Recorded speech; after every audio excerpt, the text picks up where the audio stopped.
I'll kick off now. So, my name is Ayaz. I'm the treasurer for the NBCPA. I've been in the CPS for about 10 years, and I've sat on some recruitment campaigns, and I've assessed a lot of applications before. What we'll do is, just before we kick off, we're not going to do any introductions, but just to make you all aware that this is aimed primarily at staff, either, well, for apprentice staff or admin staff, and those looking to apply either for a permanent post, admin position, or at B1 level in the CPS. If you do have any questions, feel free to add comments on the chat feature of the of Microsoft Teams. Okay, I'm just going to. Hopefully, you can all see my screen. As I said, well, this is aimed primarily at admin staff or staff on fixed-term apprentices. Now, the equivalent level in the civil service is AA/AO. EO level, executive officer level, is B1 grade in the CPS. So, and we'll be looking at a number of different topics today. Later on, I will stay on the call past 3 p.m. so that if you do have any more questions that you want to ask directly, then you're more than welcome to stay on, and we can go through some questions. But there will be some time before 3 p.m. at the end as well to go through some questions that you may have. So some of you may be aware that a couple of years ago, the civil service introduced the success profile scheme. This system is now used for recruiting staff. It's the system and criteria used for assessing applications and assessing candidates at interview. Before, you would probably be more familiar with what was called the competency framework, the civil service competency framework, but it's now been replaced by success profiles, which you probably have seen if you've recently attended any interviews or made any applications. But what we'll be focusing on is in particular regards to strengths and behaviours. Now, behaviours you'll be quite familiar with. A lot of the behaviours that were used before, called competencies, are very similar, hardly any difference at all. The new features that you may be unaware of are things like strengths, experience, ability, and technical.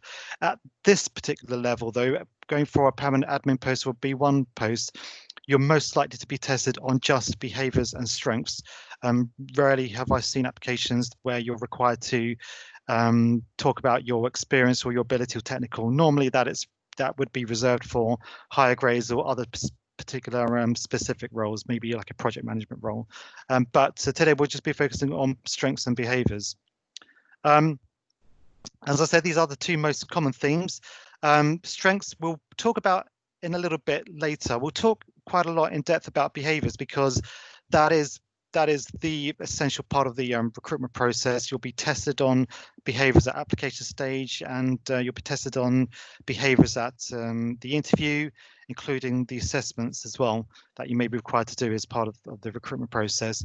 Whereas when it comes to strengths, strengths is quite a new scheme in the new success profile system. It's not many people are familiar with it, but I'll talk about that in a little while because by far the majority of the assessment, well, the main way in which the panel will be assessing candidates will be on the behaviours.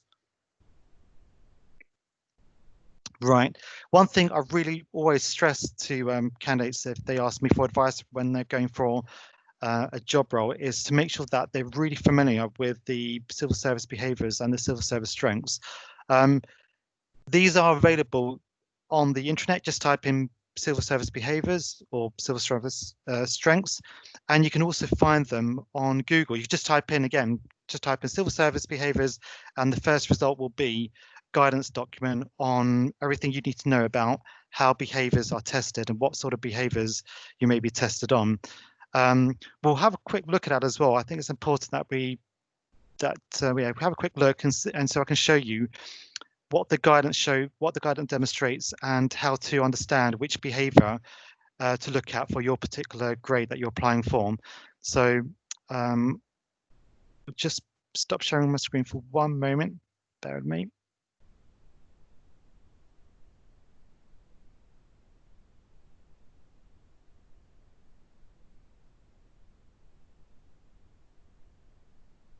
Okay, so hopefully you can all see that screen.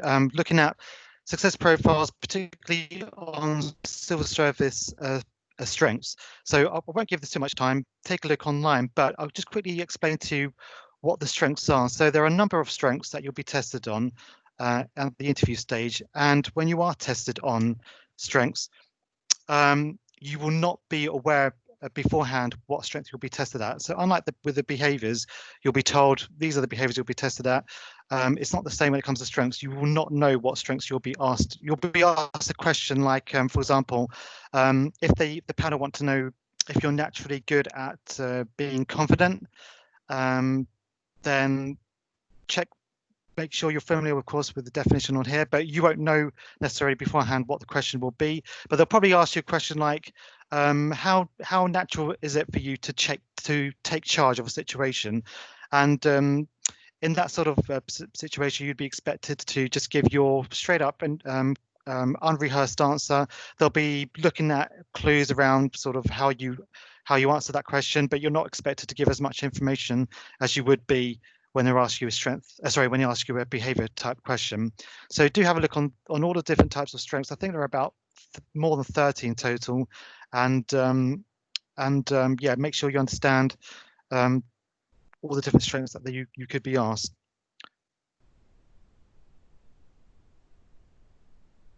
I'll show you now the guidance on the civil service civil service behaviours. So just bear with me.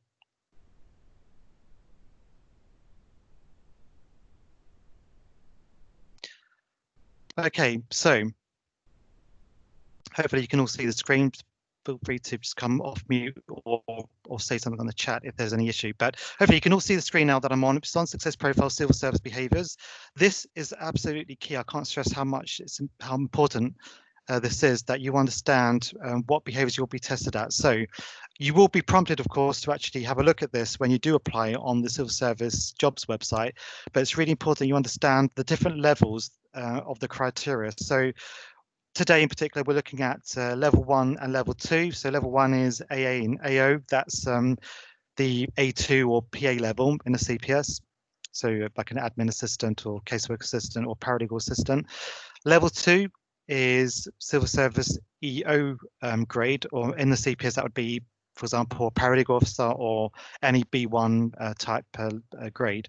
So we'll be looking at these two today, and make sure that when you're applying for a role, you understand the criteria for the level that you're applying at. So if we look at level 1, for example, so we go to level 1 and something like seeing the bigger picture. I'll try and zoom in. Hopefully you can see this. So the criteria. So if you're asked to write an example at application stage to address seeing the bigger picture, this tells you what the criteria will be. So it's quite basic. So all you need to demonstrate is, if you're writing an application, you just have to demonstrate an example where it shows that you understand your responsibilities and you understand how these contribute to the team objectives.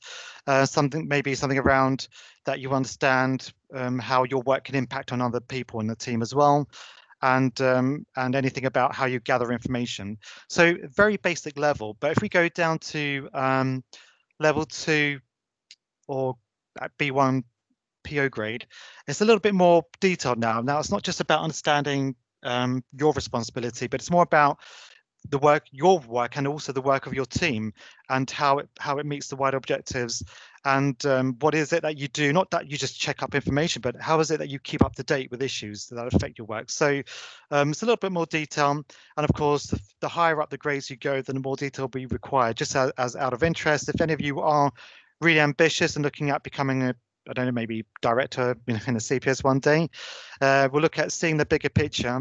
Here we go. So it's a lot more strategic at this level. It's not just about understanding your responsibility, but it's about it says here, understanding the whole entire economic, social, political, environmental developments that may be relevant to the work that you're doing. So, and so on. So that's it's really important that you understand the grade that you're applying for, and you look up the criteria that the panel will be assessing your application or your interview at. What we'll do in a little while is we'll go through an example of an answer for one of these behaviours, and we'll go through some common stumbling blocks that I've noticed that candidates sometimes face when they're asked a question, or they write an example for an application, particularly around things like making an effective decision. That seems to catch a lot of people out. But I'll go through that in a little bit more detail in a little while. Okay. I'm just going to return back to the presentation. So another thing also to bear in mind is that when you do apply for a role, you want to be absolutely clear as to what the job role responsibilities are, because it's not just sufficient to just concentrate on the behaviours and the criteria and try to think of your own examples that meet that. If you really want to impress the panel, if you really want to get those high marks, the best way to do it is to understand what is it that the panel are looking for, or what sort of job role is a panel actually looking to recruit into, and seeing therefore how the examples that you use at application or interview, whatever examples you weave into your examples, or for your answer, actually how it actually matches up with the job role that you're applying for. And another thing it might be worth us having a quick look at is the career pathway. Has that for any of you who is aware of what the career pathway on the CPS intranet is? Yeah, I've done it. Yeah. So a lot of people haven't seen the career pathway, but it's really good sort of hierarchical structure of virtually all CPS roles, and what levels they're at, and how the career ladder progresses on as you go up the actual career pathway. So I'll try and share my screen now, so just to show you what it looks like, because I think this is a fantastic tool that's been implemented, I think, a year or two ago, but a lot of people, seems like about 75% of people aren't aware of this. But if you really if you're really ambitious, or if you really got your sort of heart or soul on a particular role that you're interested in, have a look on the career pathway, because it tells you exactly, hopefully you can see this. I'm just looking at the career pathway role profile information for a paralegal officer. This is absolutely fantastic. A lot of work has gone into this, but from the resourcing team. But essentially, it shows you everything you need to know about the role, the accountabilities, and all of these sort of tasks you'll be doing. Any experience or technical abilities that would be helpful to fulfill the role. All the different types of civil service behaviours you'll be tested on, and the criteria as well, and any other learning of development for the role, and similar roles in the CPS. And then finally, a career pathway ladder shows you, if you want to go up the pathway, shows you what really lends itself well, if you've developed and exceeding at paralegal officer level, what roles you could go on to that would be a match, or would utilize those skills. So have a look on the career pathway. You just type in career pathway on the CPS intranet and it should come up.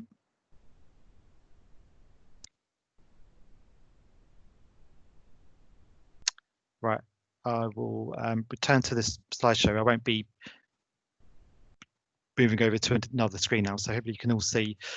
Back on the person specifications, it's really important that when you are applying for a role that you carefully examine the job candidate pack. It will tell you the person specification on there, but have a look on the career pathway if you want to see a bit more detail or more information.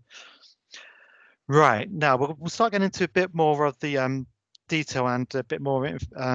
We'll dig down now into an actual behaviour. This one is changing and improving.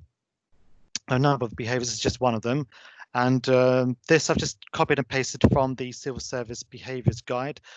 This is at B1 level, and what we're going to do is we're going to look at a few examples, and we're going to think about this behavior when it comes to applying for a role as a, for example, an information management advisor in the CPS. And so here's our criteria. I'm not going to read the whole criteria out, but what I've done is just copied and pasted this from the behaviours guide. Before, in the old civil service competency style framework, it would have been something like 3 bullet points. It's now more of a paragraph narrative. And the best way to think about this is try to break this down. So what you want to do is maybe break it down to, a few sentences, or 3 or 4 bullet points for yourself. And it's really key that when you do give an example, whether it's an application or interview, that you actually ask yourself a few questions like, does my example really demonstrate that I regularly review my work or the team's work? Does it actually show that I've taken initiative? Does it show that I've done anything to suggest ideas to make any improvements? Does my example show that I've actually given any feedback at all? Is my example, is it a positive example? Is it actually, demonstrating your passion in the CPS? Is it showing that you're positive? Is it showing how you've encouraged others? So you want to be asking yourself all of these types of questions, because if you're not convinced by your own example, you can guarantee that the panel won't be. But sometimes, of course, I've done this myself. I've been deluded. I've written an application, an example. I thought, yeah, fantastic job. This is going to be brilliant. And lo and behold, I don't get through, and I'm shocked and surprised. But then I look back on my application and I think to myself, actually, really did my example actually demonstrate the criteria? Is it that I've just thought of something I've done at work which I thought was a good piece of work, and it may have been, and maybe the line manager praised you for it, but at the end of the day, if it doesn't meet this criteria, it won't be worth anything. You really need to make sure that you think of examples that match the criteria, and you may need to just concentrate on the sections of the criteria that actually count in your example, and also sell yourself. Talk about what is it that you actually did, not what other people did or what your manager did, or what what the whole team did, but what is it that you did? How did you add value when it comes to a behavior like changing and improving? What is it that you changed or improved in particular in your own field of work? So we'll look at this in a bit more detail now. But another mistake that people make, I've done this again, talking from experience now. One time wrote an application, I thought it was amazing.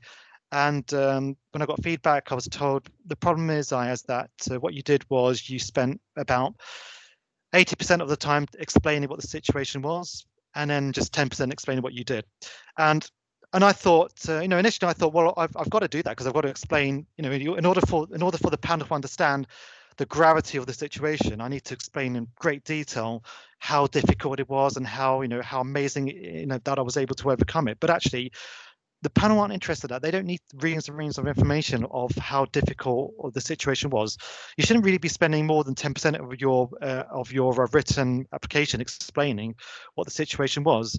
Just to give an example, we read an application where an internal candidate talked at great lengths about the handling disk process and dealing with ABE, or achieving best evidence, or victim, I think they call it VWIs, but they talked too much about security issues around handling sensitive disk when they could have just been concise and explained in one sentence that basically they handle sensitive disks and they need to think of a way to take care of it and implement a system that handles that safely. That's all they need to say, but they spent far too much talking about the situation. It's really important, therefore, that if you've already got, let's say, maybe a word count of I don't know, let's say 500, it might be 250 for the particular behavior. It's really important that you spend most of that word count actually talking about what you did, not what other people did, but what you did. What value did you add into the whatever behavior that you're trying to demonstrate, or whatever issue or task it is that you're demonstrating. Also, another thing to bear in mind is that on the civil service jobs website, I think the word limit is about 1,250 words. So you want to think to yourself, okay, well, if you're asked to write an application and you need to address 4 behaviors, then you might, and you need to also talk about your general skills and qualities, you might want to set aside about 250 to 300 words for each behavior, and then you should have enough words left to say anything else about why you're the key person for that role. And of course, likewise, if you're already asked to demonstrate two behaviors, for example, then then you're looking at maybe a word count of spend about 500 words on each behavior. So do think about how to divide up your word count, because unlike before, it would give you a little box that you would fill out, and it would say something like 250 words. Now it's up to you completely how you want to divide up your word count.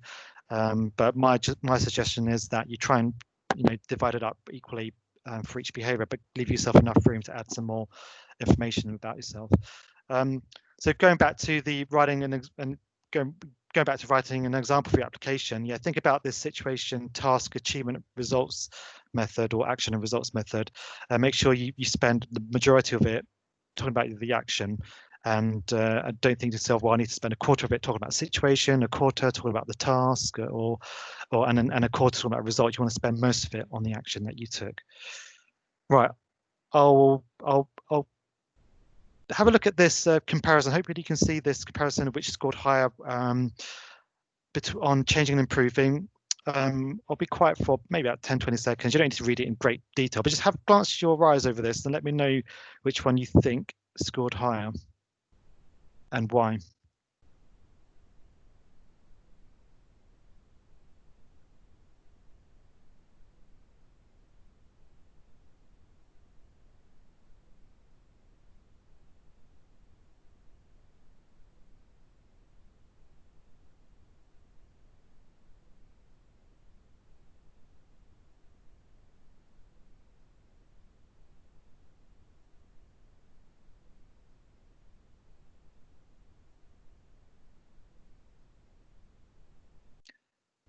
Okay, you can either add a comment in the comment section of Microsoft Teams or feel free to come off mute, but hopefully you've all sort of quite easy one really. You've all gathered that it's the one on the right that would have scored higher.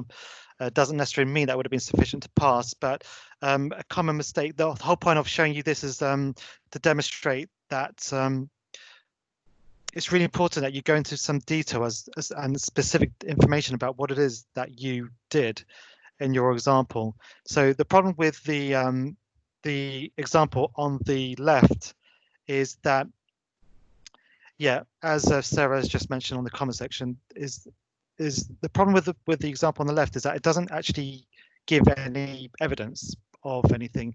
It sort of talks about how they did this, they did that, but it doesn't give an example. So if you are going to make a statement on your application, ask yourself this: why am I saying this? If you're going to say something like, I encourage and and share innovative ideas from a diverse range of colleagues and stakeholders.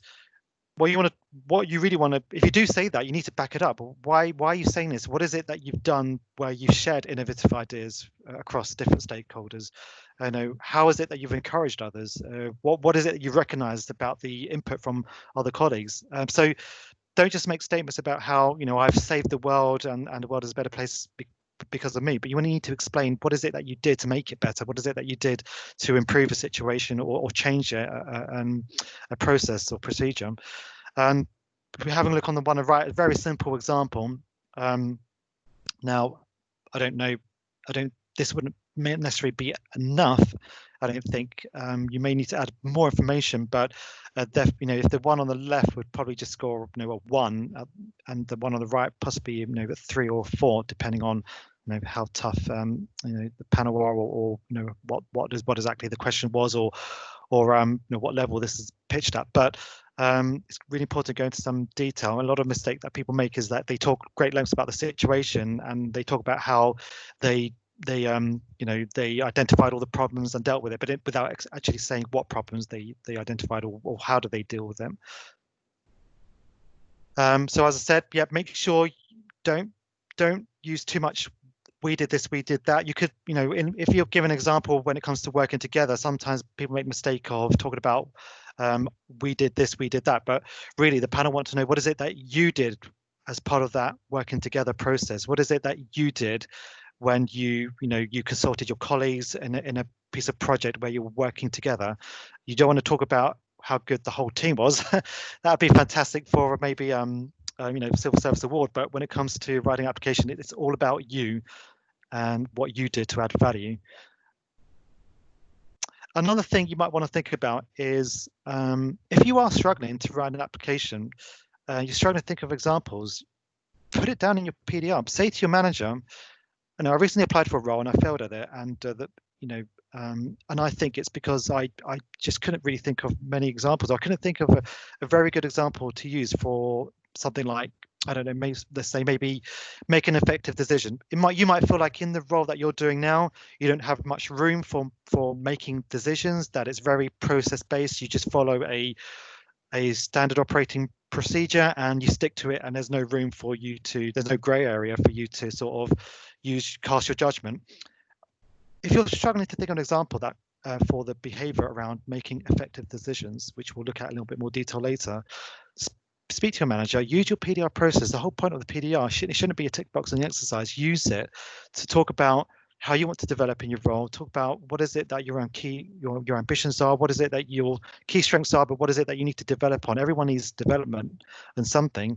And if you want to develop your particular strength or an example that you can use for writing an application and demonstrating your ability to make effective decisions, tell your manager, can I please do a piece of work, take on a project or something that will help me to practice making effective decisions. And trust me, your line manager will love you if you did that for a start. But it was also a good investment for yourself if you do have any career prospects and ambitions to actually try and put yourself out there, volunteer for projects or anything else where you'll be stretched a little bit, and that in the future you'll be able to use as examples for the application. Okay, so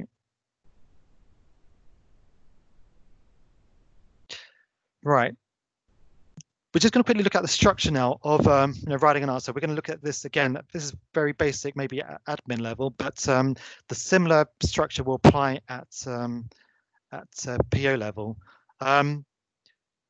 So when you're writing, so again, you think about the STAR method and situation, task, action, or achievement, result. You want to look at talking a little bit about if one of the things that candidates struggle with is how to keep within the word count. So in brackets here, you'll see word count for what's been written so far. So you want to think about, what is that you're trying to demonstrate? How did you achieve it? And why did you take the particular action that you decided to take? And what was the outcome? Very briefly. So we're going to look at this now. So and you want to go straight in there. So again, like I said, if you're going to demonstrate an example for suggesting ideas for changing or improvements, you want to go straight in there. So here we go. I consider and suggest ideas for improvements and share this feedback with others in a constructive manner. So you're making it very clear to the panel who's going to read your application what behavior as for starting point that you're addressing. The panel will love you for that because you're making their life a lot easier, especially when they have to read about 50 applications.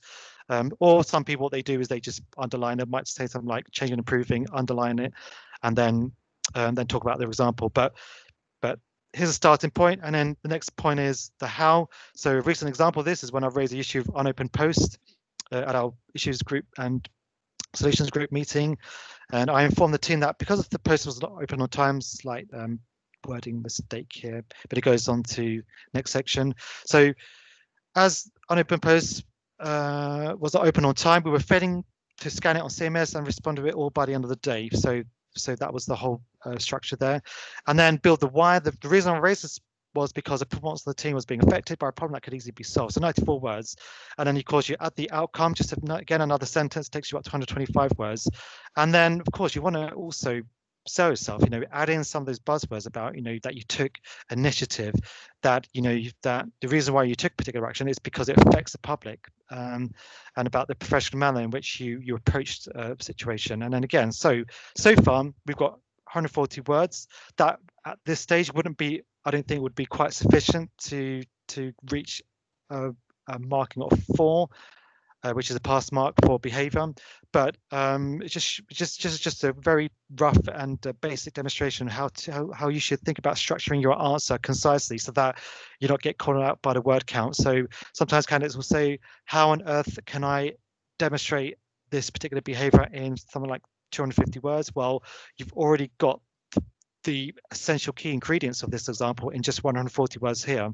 I think, again, I'm talking from experience here. I made a mistake before where I've written an essay for an example, and it's not until I realize, hang on a sec, I need to cut this down. So far I've done 500 words and I need to cut it down to 250 words. And you're scratching your head at night because you're thinking, how on earth is it possible to do this? But actually, every sentence there is a way where you can reword it so that you can massively cut down the structure of the your answer or the weasel words or just waffling on, as I'm probably doing now. How you can cut it down a lot when you read it back to yourself. It's really important that every sentence that you're adding in there is actually adding value to your example. It's actually giving the panel another reason to be impressed with what you've done. If there's a sentence in there that doesn't really add of any interest or doesn't add anything, take it out. You want to make sure that you're already adding in there stuff that's going to impress the panel. Okay, so what do great candidates do? Well, as I said earlier, tailor your experience.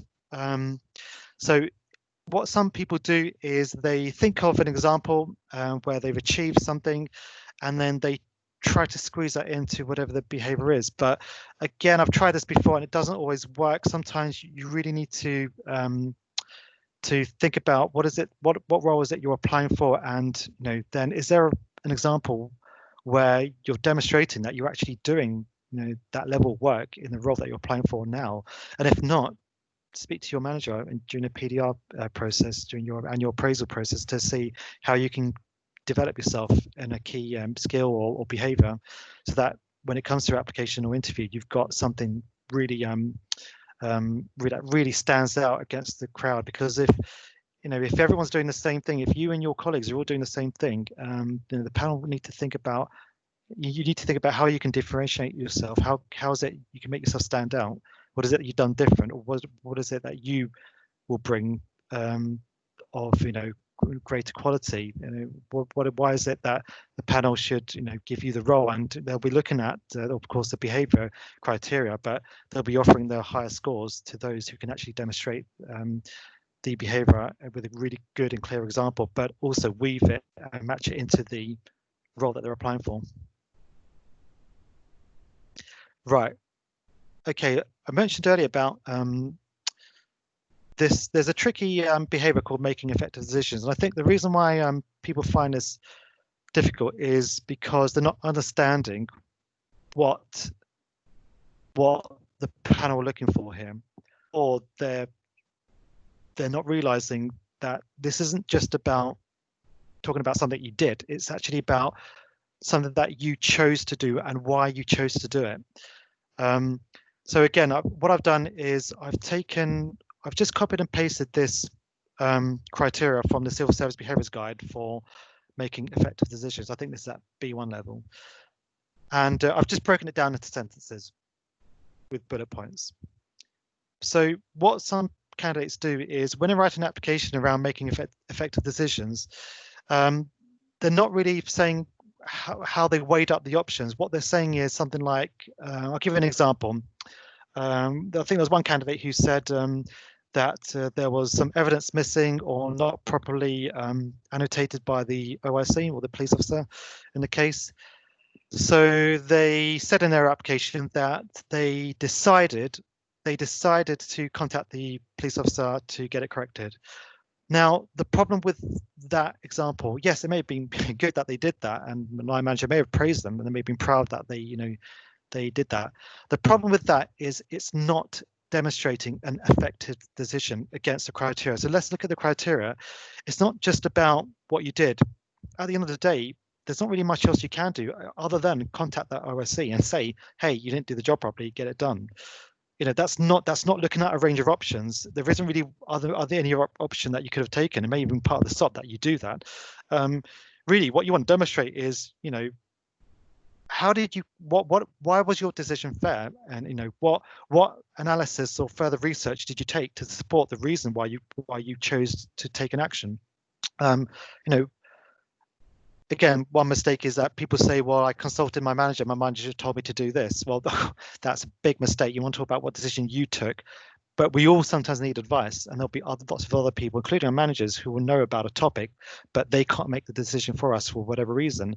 It might be that I'm an area finance manager. I could ask someone in the area an advice on something that may impact on them, but ultimately I have to make a decision. So and your roles, even in an admin role, even if you're an apprentice, there will be room sometimes where you may have to make a decision on maybe how you deal with a complaint or an issue, and there's no one else around to consult sometimes, but there may be someone that you could get advice from who may be in a similar situation, and so you want to demonstrate to the panel that you're weighing up all of the evidence, all of the information before you make your decision. You want to be able to demonstrate to the panel that you understand why you've made the decision, you're able to communicate that clearly, and that you've taken into account all options, that you've taken into account any other costs or risks associated with whatever decision you're going to make. So you want to look at and also how it affects the needs of others as well. Depending on there'll be diverse needs, of course. There may be a legal manager may have different needs to an admin manager, for example, but both of their advice will be just as critical for you when you're making a decision on a particular issue. So again, it's not about just a simple action that you took. It's about how and why you came to the decision. So make sure that if you are asked a question at the interview, or if you need to write an application, that the decision that the example that you use is a valid example for making effective decisions. We'll look at another behavior in a little while at interview stage, some common stumbling blocks in a little while. If I haven't mentioned it already, the scoring scale is between 1 to 7, 4 being the minimum pass mark. Now, if you look, there's quite a big range there. You could get a 4, but then some other candidates may get a 5 or a 6 or even 7. 7, it's not impossible. 4 is the minimum standard, of course, to pass.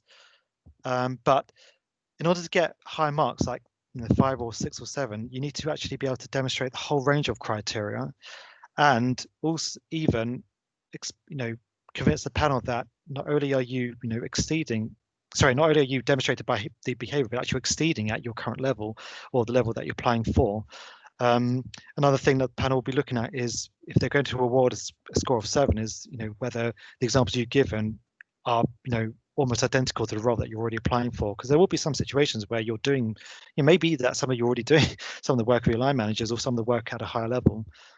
So if you do get a score of 4, you may pass the board, and unfortunately you have to get a 4 across all behaviors. If you could get a 7 or 1 but if you get less than a 4 on another behavior, you've automatically failed the process. Bit harsh, but unfortunately that's how the Civil Service Commission set up the framework. So we'll talk a little bit about the interview process, and hopefully we'll be finished in about 5 to 10 minutes, and there'll be some time to ask questions, but we'll talk just very briefly now about the interview process. Another thing you might want to think about when you're going for an interview is how to divide up your time. So if you're told that you're going to have 45 minutes at interview, and you're going to be asked, you'll be tested on about 3 or 4 behaviors, let's say 3 behaviors, chances are you'll probably also be tested on about 3 strengths. So how to divide up the time? Well, as I said earlier, behaviors is the key, the key part of the success profile system that the panel will be testing you on. So if you're going to be asked 3 behavior questions, you might want to think about an example where you can talk about in detail.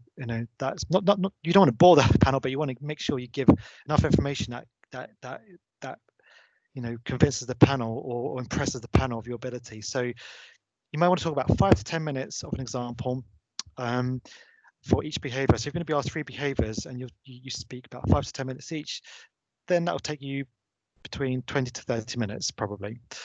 Then that will leave you with enough time in the last 10 to 15 minutes to talk about strengths. When you're asked a strength question, you're not expected to go into great detail. Again, you will not have had a chance to rehearse your example because you don't know what question will be asked. Also, the panel cannot rephrase the question. Unlike the behaviors, the panel could rephrase or could give you a bit more of a hint or a prompt. They could even ask you another question, but when it comes to strengths, they can't rephrase the question. You can ask them to repeat it if you didn't hear it properly, especially now that we're using video calls, I think, a lot for interview process, but they can't rephrase the question. So they'll be looking at your initial reaction, and they'll be looking at to see how passionate you are for start, and also how natural it is that you deal with the question that's asked of you. So you might want to look at maybe 1 or 2 minutes at most. You don't want to go into great detail because you won't have enough time.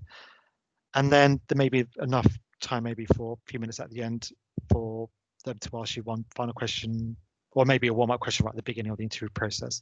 They might ask you a warm-up question like, why did you apply for the role? But they might not test you on that particular question. So yeah, so that's how you may want to divide up your time when it comes to interviewing. So we'll look at now, again, as I said, yeah, you'll be asked a question in one of 2 different ways. Either the panel will ask you quite a generic question. So if the behavior is something like, let's say, changing and improving, a generic question that the panel may ask is something like, can you tell us a time when you've changed or improved a process? That is great because it's very easy for you to use any example, and whatever example you've rehearsed in your mind will probably be good for that to use for that question.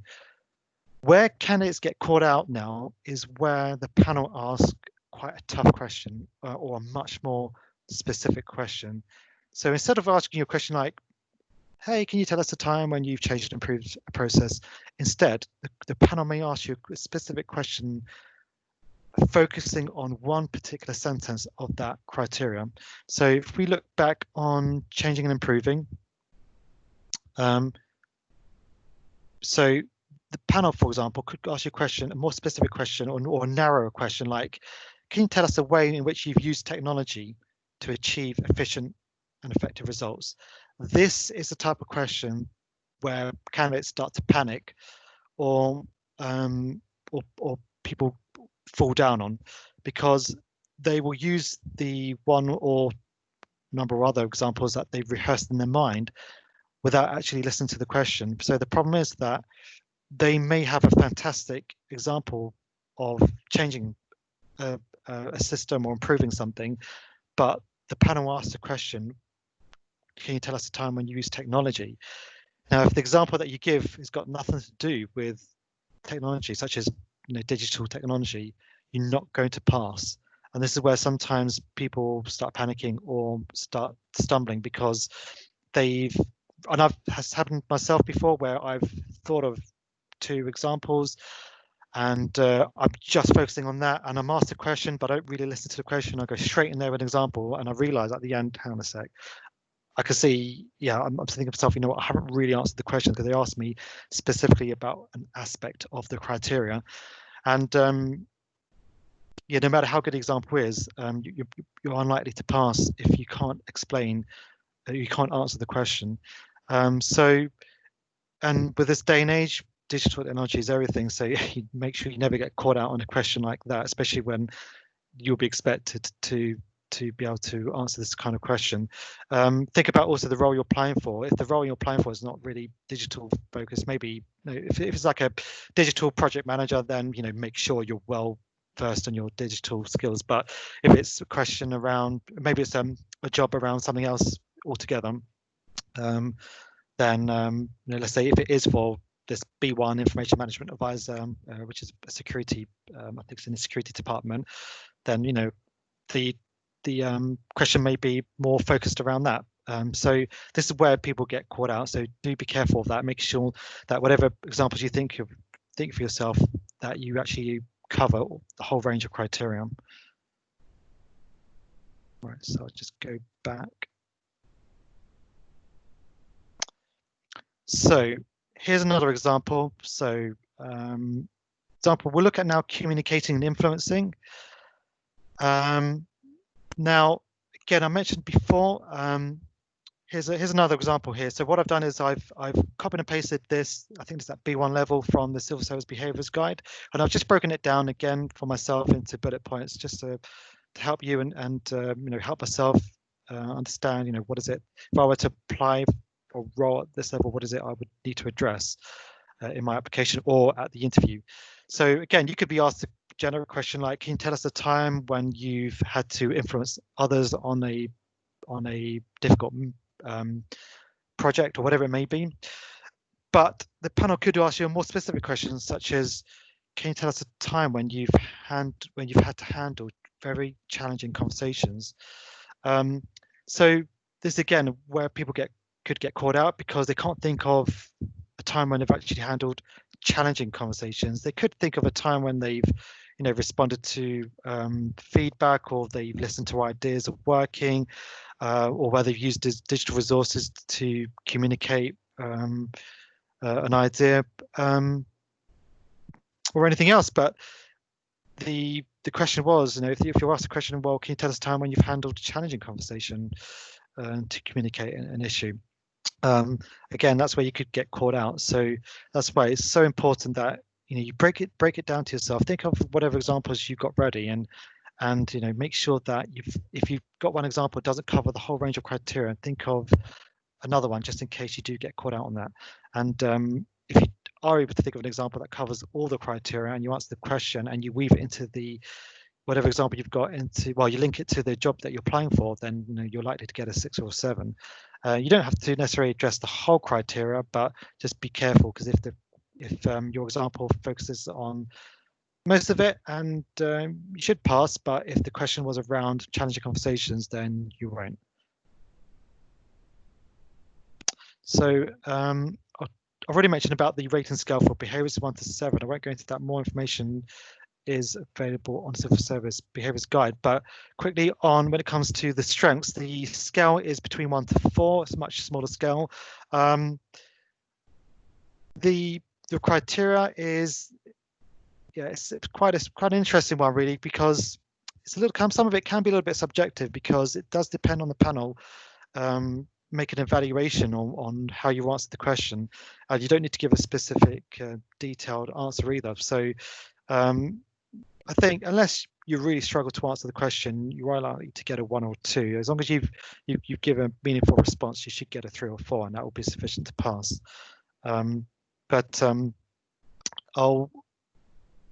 I won't go into, well, I'll give an example of a type of question you may be asked when it comes to strength. It could be something like, do your colleagues see you as a motivator? And the keyword there is motivator, and there is a strength called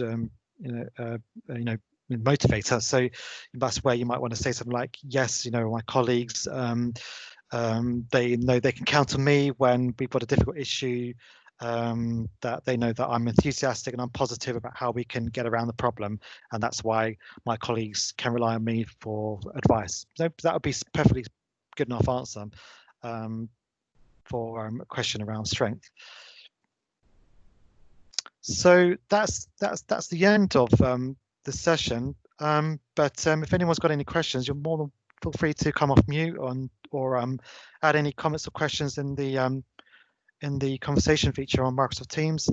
I'll hang on for another 5 to 10 minutes. But yes, that ends the workshop on applications interviews, and good luck with anything you are applying for at the moment or intend to apply for. Again, bottom line is to make sure you understand the behaviours and you think of examples that fit the criteria, and be tough on yourself. You know, ask yourself those questions. You know, does this really demonstrate what I've done, or is it demonstrating the work of others?